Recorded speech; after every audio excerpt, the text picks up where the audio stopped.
Hello, and welcome to the What Caregivers Need to Know video show by eCareDiary.com. I'm Susan Baida, your host and co-founder of eCareDiary, a national website for family caregivers of aging loved ones. I'm very pleased to have Elaine Malec join us today to talk about virtual visits between seniors and caregivers. It's a really incredible concept. I met Elaine just a short time ago, and she was telling me about the business that she runs, and I was absolutely fascinated because I believe it's the key to connecting technology with seniors. So Elaine, let me just give you a little background on Elaine. Elaine is a psychologist who has been in private practice for over 20 years, and she's the president and owner of Connecting Hearts Senior Care Incorporated, that is the only provider of virtual visits in Pennsylvania and hopefully nationwide, right? Yes. She's a certified dementia practitioner, and you can find more information about Elaine and Connecting Heart Senior Care by going to www.connectingheartseniorcare.com. Elaine, welcome. Thank you for having me. Well, I'm so excited to talk about this topic. Let's get right into it. Tell us, what is virtual visiting?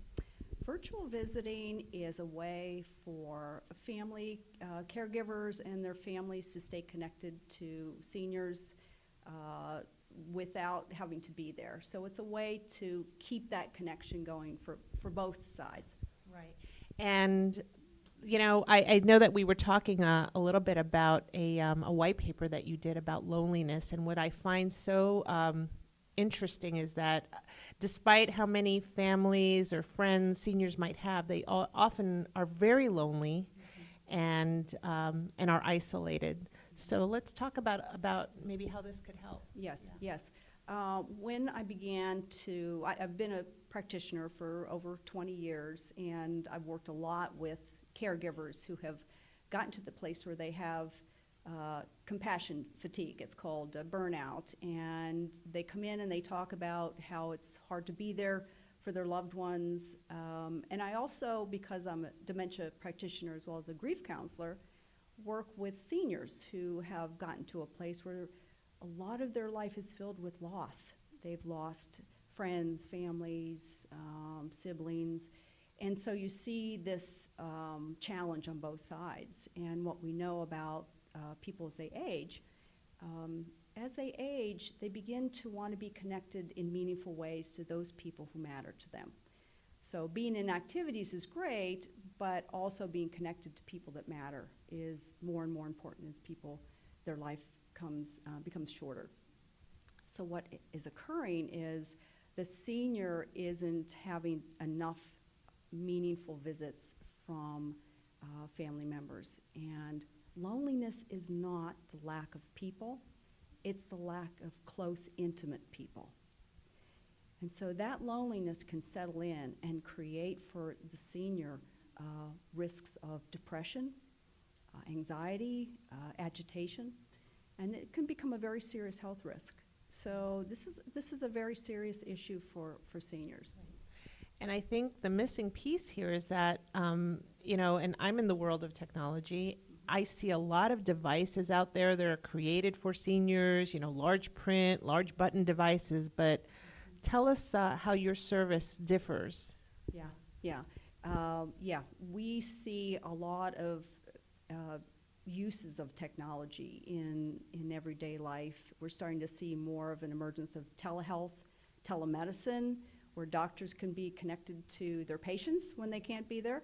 But use of technology with seniors and helping them stay connected is a little bit different. It's a little more challenging. Most technology is pretty expensive. It's pretty involved. And so we were really looking at how to use technology to assist seniors to stay connected. And we really came across the idea that it had to be assisted technology. So for us, we provide the laptop, the wireless connection if necessary, and we also provide a trained companion who is with the senior the whole time to make it possible for that visit to be as meaningful and as valuable to them as possible. So we're with them the entire time, and we assist them throughout that process. That's incredible, and I'm thinking about all of these seniors who might have early stages of dementia or Alzheimer's. I mean, how do they get to stay connected with their family members on a daily basis or, weekly basis? Right, and that's very true. Is a lot of the seniors, even if they're in their homes, may have dexterity problems, vision problems, having some cognitive difficulties. They may be on a fixed income where they don't really have a computer in their home, or maybe they've just never kept up with it. Right.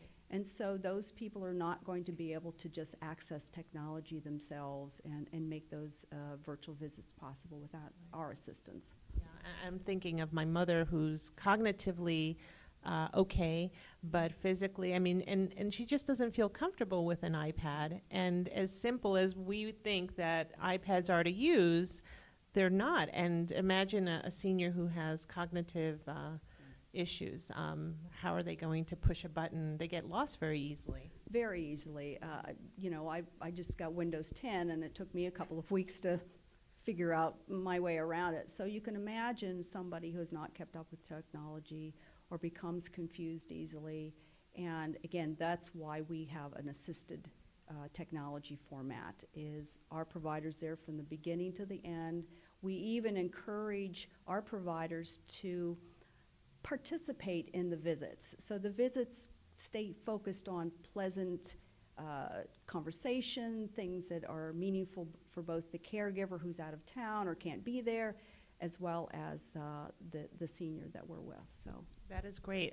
So specifically, what happens? How does one go about getting the service? When you call in, we really do a thorough evaluation and do a profile on the seniors, so we know them pretty well. And we assign a provider that is rated high on compassion and desire to serve. So we try to have people that really want to work with seniors, and they really become an arm of the caregiver. Caregivers are busy people.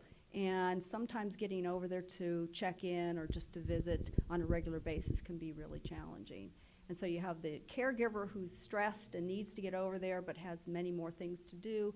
You have a senior who needs those visits so desperately but maybe can't do it themselves. And so our provider goes in there with a laptop and opens that up and sets up the appointment and works throughout the entire visit to make it relaxing and enjoyable for both sides. We can do that in the home. We can also go into facilities. I had a woman who came to me and she said, I wish I had known about this when my grandmother was in rehab.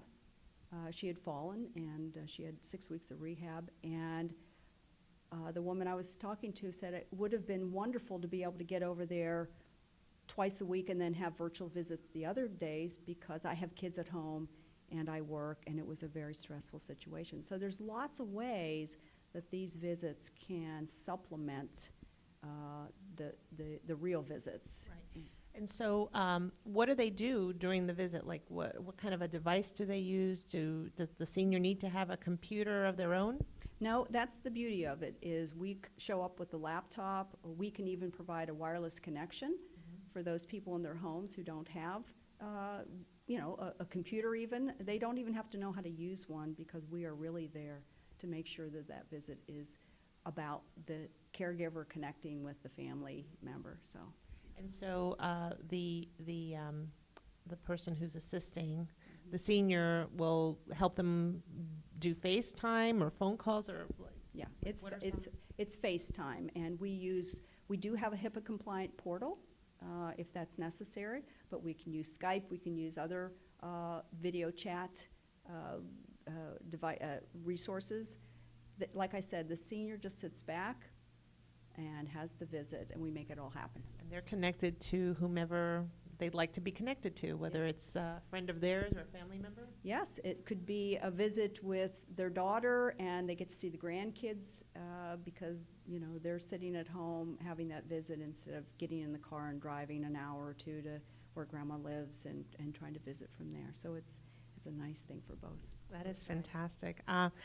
So tell us about how it works in the nursing home. So how is that relationship with the nursing home and senior? It's amazing that this is really something that they can't do because their staff is very busy, and this is a way for them to improve the quality of life of the residents that are there. And so we have contracts with nursing homes, assisted living, retirement communities, where we come in and we provide those services for their residents. And it really reduces a lot of times their feeling of being disconnected from the family. So it's a great, great feature for them too. Elaine, thank you so much for sharing Connecting Heart Senior Care. Again, if you want more information, please visit www.connectingseniorcare.com. Elaine, thanks again. And until next time, bye-bye.